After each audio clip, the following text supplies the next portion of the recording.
तो आज की कहानी निर्वाणा इन एक साइकोलॉजिकल हॉरर मूवी है। इस मूवी में हमको लीड रोल में दिखेंगे आदिल हुसैन और राजश्री देशपांडे। कहानी शुरू करने से पहले हम कुछ चीजें समझ लेते हैं। सबसे पहले निर्वाणा का मतलब, जब कोई जीव साइकिल ऑफ लाइफ से मुक्त हो जाए यानी उसे मोक्ष की प्राप्ति हो जाए तो हम कह सकते हैं उसे निर्वाणा की प्राप्ति हो चुकी है, या दूसरे शब्दों में कहें तो पीस ऑफ माइंड या सारे दुखों का अंत। कहानी का मुख्य पात्र योगी किसी रीजन से अपने पास से या यूं कहीं खुद से भाग रहा है। वो पहले एक आसामी फोक डांस परफॉर्म किया करता था, फिर उसने नाव चलाने का काम स्टार्ट किया और अब वो अपनी जिंदगी की नई शुरुआत करने मनाली आया है। मूवी को सीन बाय सीन एक्सप्लेन करने के बाद मैंने इस मूवी के रिगार्डिंग कुछ थ्योरीज भी दी है, बट दोस्तों ये मूवी इस तरीके से बनाई गई है जिसको एक्सप्लेन करने के लिए कई थ्योरीज बनाई जा सकती हैं। कहानी स्टार्ट होती है और हमें एक आदमी यानी जोगी दिखता है जो एक बैग लिए कहीं जा रहा है। अब जोगी एक रिजॉर्ट में आया है जिसका नाम निर्वाणा इन है। यहाँ वो काम की तलाश में आया है। इस रिजॉर्ट का मालिक कुमार है जो जोगी को रिजॉर्ट के मैनेजर की पोस्ट पे रख लेता है क्योंकि जोगी यहाँ पे किसी परिचित की सिफारिश से आया है। कुमार जोगी को बाकी के स्टाफ से इंट्रोड्यूस कराता है, देन उसको उसके रूम पे भेज देता है। जोगी अपने रूम पे आता है और अपने रूम की हर एक चीज को देखता है। वो देखता है अलमारी को, वो अलमारी की सेफ को खोलने की कोशिश करता है मगर उसके पास उसकी चाबी नहीं होती है। और रात को जब जोगी सोने की कोशिश कर रहा होता है तो उसे एक बीस्ट यानी एक जानवर की आवाज सुनाई दे रही होती है जो उसके ऊपर के फ्लोर से आ रही होती है और सोने की कोशिश कर रहा जोगी डर के जाग जाता है। ऐसे ही दिन गुजर रहे होते हैं और रोज ही बीस्ट की आवाजों का सिलसिला चलता रहता है। अब ये बीस्ट या जानवर की आवाजें क्या थी और इसका क्या मतलब था, ये हम एक्सप्लेनेशन के एंड में डिस्कस करेंगे। नेक्स्ट डे जब जोगी घूम रहा होता है तो उसे एक लेडी दिखती है। वो लेडी के पास जाता है, लेडी से बातें करता है। वो लेडी बताती है उसका नाम लीला है। तब जोगी बताता है उसका नाम जोगीराज चक्रवर्ती है। अब जब जोगी रिजॉर्ट के पास ही घूम रहा होता है तभी उसे एक इंसान दिखता है जिसने एक मास्क पहन रखा है और ये मास्क आसामी फोक डांस का है जिस डांस का नाम है भावना। अब मनाली में कोई ऐसा इंसान जिसने एक ऐसे फोक डांस का मास्क पहन रखा है जहाँ का नेटिव जोगी भी है, इसलिए जोगी उसका पीछा करने लगता है और थोड़ी ही देर में वो आदमी जोगी की नजरों से ओझल हो जाता है। दरअसल दोस्तों जिस डांस फॉर्म का मास्क उस इंसान ने पहना हुआ था वो मास्क आसाम के फोक डांस का है जिस डांस फॉर्म का नाम है भावना। और कहानी में हमें आगे पता चलता है कि जोगी भी नाव चलाने से पहले भावना डांस किया करता था। ये डांस फॉर्म 16th सेंचुरी के एक प्ले पे बेस्ड है। अब अगले दिन जोगी जब रिजॉर्ट में आता है तो उससे पता चलता है कि वहाँ एक फैमिली आई हुई है और जो सारी की सारी फैमिली बड़ी क्रीपी तरीके से जोगी को एक साथ देखती है और जोगी भी उस फैमिली को देख के शॉक्ड लगता है। ऐसा लगता है जैसे उस फैमिली के साथ उसका कुछ पुराना रिलेशन है। और रात में जब जोगी कुछ सामान लेके रिजॉर्ट की तरफ लौट रहा होता है तो उसे एक औरत की चिल्लाने की आवाजें आती है। वो आवाजों का पीछा करते हुए आवाज की तरफ जाता है और वो देखता है एक लड़की पे कुछ लोग रेप अटेम्प्ट करने की कोशिश कर रहे हैं। वो किसी तरह उन सभी को वहां से भगा के उस लड़की को बचाता है और जैसे ही वो उस लड़की के चेहरे पे टॉर्च की रोशनी से उसका चेहरा देखता है वो डर के वहां से भाग जाता है। और एक फ्लैशबैक में हमें जोगी उस औरत के साथ दिखाया जाता है और हमें ऐसा महसूस होता है कि शायद जोगी उस औरत को जानता है। बट यहाँ पे सवाल उठते हैं कि वो उस औरत को देख के भागा क्यों और वो फैमिली कौन थी। अगले दिन जब जोगी कुमार को बस स्टैंड पे छोड़ने जा रहा होता है तो गाड़ी का एक ही टायर 2 बार पंक्चर हो जाता है। तभी पुलिस की वैन वहां से गुजरती है और जोगी पहले तो उस वैन को हाथ देता है रुकने के लिए और जैसे ही उसे महसूस होता है कि पुलिस की गाड़ी है वो अपना चेहरा छुपा लेता है और पलट जाता है। तो हम एक और चीज नोटिस करते हैं कि शायद जोगी पुलिस से भाग रहा है। पुलिस की गाड़ी वहाँ रुकती है और पुलिस वाले उन्हें ऑफर करते हैं आगे तक ड्रॉप करने के लिए। यहाँ पे जो सीनियर इंस्पेक्टर होते हैं वो जोगी से पूछते हैं कि वो कहाँ से है। इस पे जोगी बताता है वो आसाम से है, माजुली से। जोगी बताता है कि पहले वो डांसर था, उसके बाद उसने बोट चलाने का काम स्टार्ट कर दिया और उसके बाद वो यहाँ चलाया काम की तलाश में। पुलिस वाले जोगी को गांव में छोड़ देते हैं और वहाँ से वो एक पंचर सही करने वाले को बुला लाता है और जब पंचर सही करने वाला पंचर सही कर रहा होता है तो जोगी को फिर से वही इंसान दिखता है जिसने वही मास्क पहन रखा है। जोगी उसका पीछा करता है और वो फिर से गायब हो जाता है और उसी रात जोगी कुमार के साथ दोबारा रिजॉर्ट पे वापस आता है और उसे यहाँ वही औरत दिखाई देती है जिसे उसने कुछ दिन पहले बचाया था। वो औरत कुमार से काम मांगती है और रुकने की जगह भी। जोगी यहाँ पे इंटरफेयर करने की कोशिश करता है और वो कुमार से कहता है हमारे पास रुकने की जगह नहीं है, ना ही हमारे पास काम है। पर कुमार उसकी बात नहीं सुनता और उस औरत को काम भी दे देता है और वहाँ रुकने की जगह भी। अब अगले दिन जब जोगी ब्रेकफास्ट कर रहा होता है तब वही लेडी उसके पास दोबारा आती है और वो जोगी को उसे बचाने के लिए थैंक यू कहती है। यहाँ जोगी उससे पूछता है क्या आप कभी माजुली गए थे, जिस पे वो लेडी कहती है शायद उसे कुछ याद नहीं है। शायद यहाँ पे जोगी ये कंफर्म करने की कोशिश कर रहा था कि ये लेडी वही लेडी है जो जोगी सोच रहा है। नेक्स्ट जो जोगी देखता है कि वही फैमिली कहीं अभी घूमने जा रही है बाहर, तो जोगी उनका पीछा करने का फैसला करता है। और जब ये फैमिली घूम रही होती है तो जोगी इस फैमिली को छुप कर देखता है। यहाँ वो इनके बच्चों को खेलते हुए भी देखता है और वो बड़े अजीब तरीके से खेल रहे होते हैं। दोनों बच्चे बड़े खतरनाक तरीके से खेल रहे होते हैं, एक दूसरे को थप्पड़ मार रहे होते हैं और दोनों के नाक से खून भी निकल रहा होता है। और जोगी ये सब देख रहा होता है और उनके माँ बाप उन्हें रोकते भी नहीं है और हमें ये लगने लगता है कि इस फैमिली के साथ कुछ तो गड़बड़ है। अगले सीन में हमें कुछ फ्लैशबैक दिखाए जाते हैं जिससे हमें यह एहसास होता है कि शायद जोगी का इस फैमिली और उस औरत से यानी मोहिनी से कुछ पुराना कनेक्शन जरूर है। अगले सीन में हमें कुछ फ्लैशबैक्स दिखाए जाते हैं। यहाँ पे हमें जोगी एक परिचित के साथ बातें करते हुए दिखाया जाता है जिसमें वो परिचित उससे कहता है कि ऐसा कैसे पॉसिबल हो सकता है कि इतने खतरनाक एक्सीडेंट में सिर्फ तुम बचे रहे। वो परिचित उससे कहता है कि तुम पे भगवान की कृपा है, मगर जोगी के फेशियल एक्सप्रेशन कुछ और ही कह रहे होते हैं। नेक्स्ट सीन में हम मोहिनी को जोगी के साथ देखते हैं और हमें ऐसा लगता है कि इन दोनों में फ्रेंडशिप हो रही है। अगले दिन कुमार किसी काम के लिए मोहिनी को अपने कैबिन में बुलाता है और ये सारी चीज जोगी भी देख रहा होता है। नेक्स्ट सीन में हम मोहिनी को लीला के साथ देखते हैं। मोहिनी लीला को खाने के लिए कुछ चीज ऑफर करती है। इस पे लीला उससे पूछती है कि उसे ये चीज कहाँ से मिली और मोहिनी जवाब देती है उसे इन पहाड़ों में ये चीज मिली है और अगर वो चाहती है तो उसे ये चीज यहाँ मिल सकती है। और अगले सीन में हम देखते हैं लीला उसी चीज को ढूंढ रही होती है जिसे कुछ टाइम पहले वो दोनों मिलके खा रहे थे। नेक्स्ट सीन में हम मोहिनी को लीला के रूम में देखते हैं और लीला उसे वही चीज ऑफर करती है जो कुछ समय पहले मोहिनी ने लीला को ऑफर करी थी।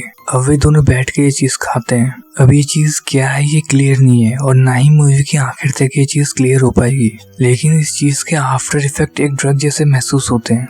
अगले सीन में हम देखते हैं कि मोहिनी कहीं घूम रही है, तभी कुमार उसके पीछे आ जाता है और उससे कहता है तुमने उम्मीद तो नहीं करी होगी ना कि मैं तुम्हारे पीछे यहाँ तक आ जाऊंगा। तभी मोहिनी स्माइल करती है और हमें मोहिनी के साथ वो फैमिली दिखाई देती है। और फिर हम जोगी को देखते हैं, वो गाड़ी लेके कहीं जा रहा होता है, तभी सामने वही मास्क वाला इंसान आ जाता है और जोगी की गाड़ी का एक्सीडेंट हो जाता है। इस एक्सीडेंट में जोगी को थोड़ी चोटें लग जाती हैं, लेकिन वो गाड़ी से बाहर निकलकर उसी इंसान का पीछा करता है और इस बार वो मास्क वाला इंसान भागता नहीं है बल्कि वो जोगी को कन्फ्रंट करता है। उसकी और जोगी की हाथापाई होती है जिसमें जोगी उस इंसान का मास्क निकाल देता है और उस मास्क के पीछे जोगी का हमशक्ल होता है। जोगी अपने डॉपलगैंगर से पूछता है कि वो कौन है। इस पे वो डॉपलगैंगर कहता है कि वो वही है, यानी वो जोगी ही है। जोगी अपने डॉपलगैंगर से पूछता है कि वो उसके पीछे क्यों कर रहा है, जिस पे उसका डॉपलगैंगर कहता है वो जोगी को उसका पास्ट याद दिलाने आया है। उसने जो हॉरिबल चीज उस दिन करी थी और जिसे वो भुलाने की कोशिश कर रहा है वो उसे ही याद दिलाने आया है। और ये कहकर वो जोगी पे हमला कर देता है। आगे में ब्लैकआउट दिखाया जाता है जिसका मतलब ये हो सकता है कि शायद जोगी बेहोश हो गया हो उस हमले से। और फिर जोगी हमें गाड़ी चला के हॉस्पिटल की तरफ जाता हुआ दिखता है और यहाँ वही पुलिस वाला उसके पास आता है और उससे पूछता है कि तुम पे हमला किसने किया, क्या तुम उसको जानते हो, क्या तुम्हें उसका चेहरा याद है। जिस पे जोगी कहता है मैं उसका चेहरा कभी नहीं भूल सकता। आगे पुलिस वाला जोगी को बताता है कि कुमार गायब है और ये कह के वो पुलिस वाला वहाँ से चला जाता है। नेक्स्ट सीन में हमें लीला दिखाई देती है जिसे देख के ऐसा लगता है मानो उसे किसी शक्ति ने पजेस कर लिया हो। अब मोहिनी जोगी से मिलने आती है। वो जोगी को अगले दिन नदी किनारे मिलने बुलाती है। जोगी नदी किनारे जाता है और उसे उस डेड फैमिली का एक मेंबर दिखाई देता है और जोगी उसका पीछा करने लगता है। और जब जोगी उसका पीछा कर रहा होता है थोड़ी ही देर में वो आदमी गायब हो जाता है। जोगी आस पास तलाश करता है उसकी, मगर जोगी को वो तो नहीं मिलता। मगर जोगी को कुमार दिख जाता है जिसपे वो पुलिस को फोन भी करता है। अब कुमार को एम्बुलेंस से हॉस्पिटल ले जाया जा रहा है और पुलिस वाला बताता है कि कुमार सिर्फ बेहोश है। नेक्स्ट सीन में जोगी को उस डेड फैमिली की मेंबर जो एक छोटी बच्ची है वो कन्फ्रंट करती है और ऐसा लगता है मानो जोगी उस छोटी लड़की की स्पीड से बात कर रहा है। यहाँ वो लड़की उससे पूछती है कि तूने हमारे साथ ऐसा क्यों किया, हमने तेरा क्या बिगाड़ा था। जिस पर जोगी कहता है कि वो बहुत डिप्रेस था और वो बस मरना चाहता था। उसके दिमाग में बस एक ही बात चल रही थी कि उसे मर जाना चाहिए और उसके अलावा वो कुछ और सोच नहीं पाया। अगले दिन हम देखते हैं कि वो फैमिली वहाँ से जा रही है। वो फैमिली का मेंबर जोगी से हाथ मिलाता है और उसे बाय बोलता है। अभी जोगी पुलिस स्टेशन आया है और पुलिस वाला उसे बताता है कि उसने मोहिनी को पकड़ लिया है। वो बस में बैठ के दूसरे शहर जा रही थी, तभी उसे पुलिस ने पकड़ लिया और उससे इंटेरोगेशन करने की कोशिश कर रहे हैं। और तभी पुलिस वाला जोगी को बताता है कि कुमार को होश आ गया है और वो जोगी को कहता है उसके साथ हॉस्पिटल चलने के लिए। तभी जोगी देखता है सामने टेबल पे मोहिनी का सामान पड़ा हुआ है। वो अंदर जाता है और सामान में से एक चाबी उठा लाता है और अपनी गाड़ी में बैठ कर रिसोर्ट की तरफ आ जाता है और अपने रूम पे जाके वो अलमारी का वही सेफ खोलता है जिसकी चाबी उसके पास अभी तक नहीं थी और अंदर उसे उसी डॉपलगैंगर का मास्क और उसका हैमर दिखता है, जिसे देख के एक पल के लिए जोगी शॉक हो जाता है। फिर वो मिरर के सामने जाता है और उसी मास्क को पहनता है और अब वो उस मास्क को पहन के नदी की तरफ बढ़ता है और अब वो उस मास्क और हथौड़े को लिए नदी में उतर जाता है और अगले ही पल वो पानी में पूरी तरीके से डूब जाता है। बचता है तो सिर्फ उसका मास्क। तो दोस्तों ये थी मूवी की complete story scene by scene. अभी बात करते हैं इस मूवी की थ्योरीज की। तो मेरे हिसाब से इस मूवी की 2 थ्योरीज हैं। मैंने ये मूवी देखने के बाद इंटरनेट पे काफी रिसर्च करी इस मूवी से रिलेटेड थ्योरीज के लिए, पर चूंकि ये मूवी अभी हाल ही में OTT प्लेटफॉर्म्स पर रिलीज हुई है इसलिए इस मूवी के रिगार्डिंग कोई भी एक्यूरेट थ्योरी इंटरनेट पे अवेलेबल नहीं थी। बट मेरे अकॉर्डिंग इस मूवी की जो थ्योरी है वो मैं आप सबके सामने प्रेजेंट करने जा रहा हूँ। उससे पहले इस मूवी को एक बार समराइज कर लेते हैं। एक्चुअली जो मूवी का लीड कैरेक्टर है योगी, उसने पास्ट में कोई ऐसी गलतियां करी हैं, वो उस हॉरिबल एक्सपीरियंस की वजह से बहुत हॉन्ट हो रहा होता है और गिल्टी फील कर रहा होता है। वो अपना काम छोड़ देता है और दूसरी जगह चले आता है, यानी मनाली आ जाता है काम की तलाश में, इस उम्मीद में कि शायद उसे यहाँ पीस ऑफ माइंड मिल सके। और जब वो इस रिजॉर्ट में काम कर रहा होता है जिसका नाम होता है निर्वाणा इन, तब यहाँ पे कुछ वियर्ड सी चीजें सीरीज में होने लगती हैं, जैसे उस क्रीपी फैमिली का उस रिजॉर्ट में आना, उसके कुछ दिन बाद ही मोहिनी की एंट्री उसी रिजॉर्ट में, और उसके बाद लीला का दिमागी संतुलन खोना।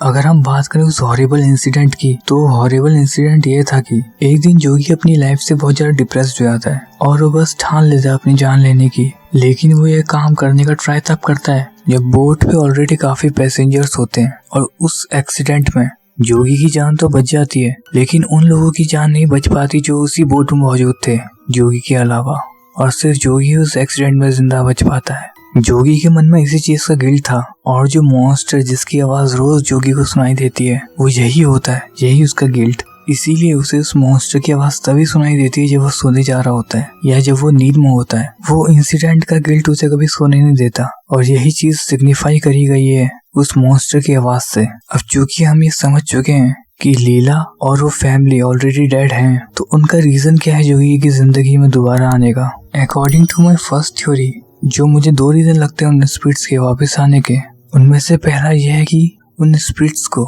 जोगी के उस हॉरिबल एक्शन का आंसर चाहिए कि उसने ऐसा क्यों किया। उन लोगों ने तो उसका कुछ नहीं बिगाड़ा था, फिर जोगी ने बोट क्यों पलटी और उनकी जान क्यों ले ली, शायद उन्हें उसका आंसर चाहिए था। और दूसरा रीजन ये, वो जोगी को उस एक्शन के लिए कानूनी सजा दिलवाना चाहते थे, इसीलिए उन्होंने कुमार की जान लेने की कोशिश करी और वो हैमर और मास्क जोगी के रूम के सेफ में ही छुपा दिया, ताकि जब कुमार की मौत हो जाए और पुलिस इन्वेस्टिगेशन करे और जब पुलिस जोगी की रूम की तलाशी ले तो सारे सबूत उन्हें जोगी के खिलाफ ही मिले। और यहाँ पे कुमार को बलि का बकरा इसलिए बनाया गया होगा क्योंकि उसकी नीयत मोहिनी को लेके अच्छी नहीं थी, पर शायद उन्हें ये उम्मीद नहीं थी कि कुमार बच जाएगा। और ये भी हो सकता है कि उन स्पिरिट्स ने अपना इरादा बदल लिया हो। वो इस रिजॉर्ट में आए तो थे जोगी को अपने कर्मों की सजा देने के लिए, पर शायद उन्होंने जोगी को माफ कर दिया हो और उन्होंने जोगी को कुमार तक लीड किया जिससे कुमार की जान बच जाए और कुमार उस फैमिली और मोहिनी के अगेंस्ट गवाही दे, जिससे अगर पुलिस को वो मास्क और हैमर अगर जोगी के सेफ में मिले भी तो उसका कुछ मतलब न बने। इस थ्योरी में एक और पॉसिबिलिटी है, शायद कुमार को इंजेक्ट करने वाला वो डॉपलगैंगर हो और जब पुलिस कुमार के होश में आने के बाद उससे बयान ले तो वो उस डॉपलगैंगर का चेहरा याद करके जोगी के अगेंस्ट गवाही दे। और सेकंड थ्योरी ये है कि ये सारी स्पिरिट्स जोगी का वहम है, उसकी गिल्ट की वजह से उसकी साइकोलॉजिकल कंडीशन इस तरीके की हो चुकी है कि अब वो चीजें इमेजिन करने लगा है। सेकंड थ्योरी थोड़ी कॉम्प्लिकेटेड है, फिर भी मैं इसे आपको समझाने की कोशिश करता हूँ। अब चूंकि जोगी ने उस हॉरिबल इंसिडेंट को अंजाम दिया था ये जानते हुए कि उस इंसिडेंट में सिर्फ उसकी जान नहीं जाएगी बल्कि उसके अलावा कुछ और मासूमों की जान भी चली जाएगी, उसने उस इंसिडेंट को अंजाम दिया। हालांकि उस इंसिडेंट में वो तो बच गया लेकिन उसके अलावा कोई और उस इंसिडेंट में नहीं बच सका, इसीलिए अब उन मासूमों की जान लेने का गिल्ट जोगी को जीने नहीं दे रहा है। उसका कॉन्शियस माइंड सारी पुरानी यादें भुला देना चाहता है और अपने कॉन्शियस माइंड में नई शुरुआत करने के लिए वो मनाली आया है, पर उसका अनकॉन्शियस माइंड या सबकॉन्शियस माइंड वो सारी यादें भुला पाने में असमर्थ है। और अब जंग होती है जोगी के दिमाग के अंदर और वो मॉन्स्टर की भयानक आवाज़ें ये इंडिकेट करती हैं कि जोगी चाहे कितनी भी कोशिश कर ले, वो अपने पास्ट और अपने गिल्ड से कभी नहीं भाग सकता, और जिसकी वजह से जोगी उस इंसिडेंट के बाद से आज तक चैन से नहीं सो पाया है। और उसकी साइकोलॉजिकल कंडीशन कुछ इस तरीके से हो जाती है कि वो चीजें इमेजिन करने लगता है और अपना ही एक डॉपलगैंगर क्रिएट कर लेता है, जहां वो खुद रिप्रेजेंट कर रहा है अपने कॉन्शियस माइंड को, जो कि एक नई शुरुआत चाहता है। वो चाहता है कि जोगी ये पुरानी यादें भूल जाए।